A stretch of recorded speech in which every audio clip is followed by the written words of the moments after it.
NFC spiritual ప్రేక్షకులకు స్వాగతం. ఈ వారం రాశిఫలాలు పరిశీలిద్దాం.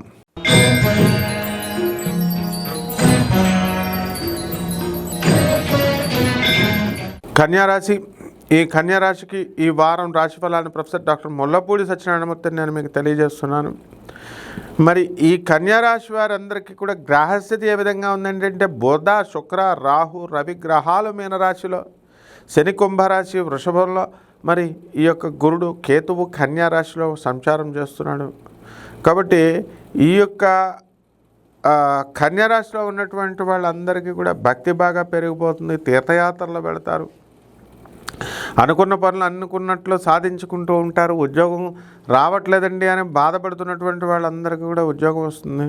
మరి కన్యారాశి వాళ్ళు అమెరికా అలాంటి దేశాల్లో మేము తినడానికి కూడా తిండి లేకుండా అయిపోయామండి, సంవత్సరం నుంచి ఉద్యోగం రాలేదు అని చెప్పి బాధపడుతున్నటువంటి వాళ్ళు ఉంటారు. అలాగని పోనీ ఇండియాకి వచ్చేద్దామా అంటే అక్కడ 3 సంవత్సరాలు 3 సార్లు వచ్చానండి నేను, కనీసం నాకు ఇండియాలో కూడా ఉద్యోగం రావట్లేదు అని చెప్పి బాధపడుతూ ఉంటారు. ఈ విధంగా కన్యారాశి వాళ్ళంతా కూడా ఉద్యోగం రావడం లేదని అనుకునేటటువంటి వాళ్ళందరికీ కూడా అప్లికేషన్ పెట్టి చూడండి, పెట్టిన వాళ్ళందరికీ వచ్చేసింది.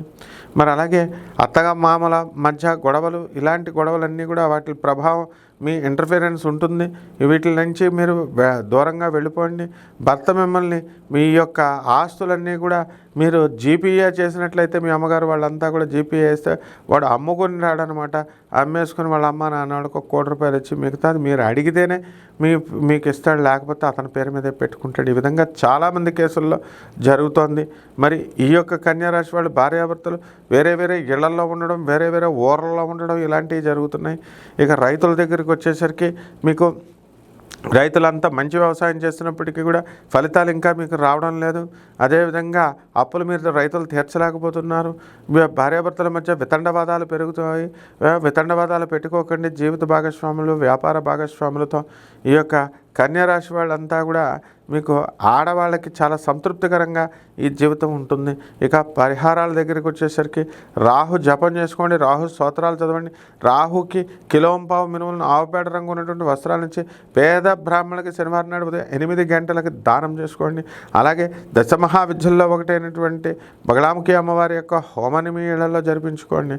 అలాగే చక్కగా ఈ యొక్క శనివారం నాడు మీరు రావి చెట్టుకి చక్కగా మీరు నీళ్లు పోయాలా, 108 ప్రదక్షిణాలు చేయాలా. ఈ విధంగా చేసినట్లయితే బ్రహ్మాండంగా ఉంటుంది. శుభమస్తు.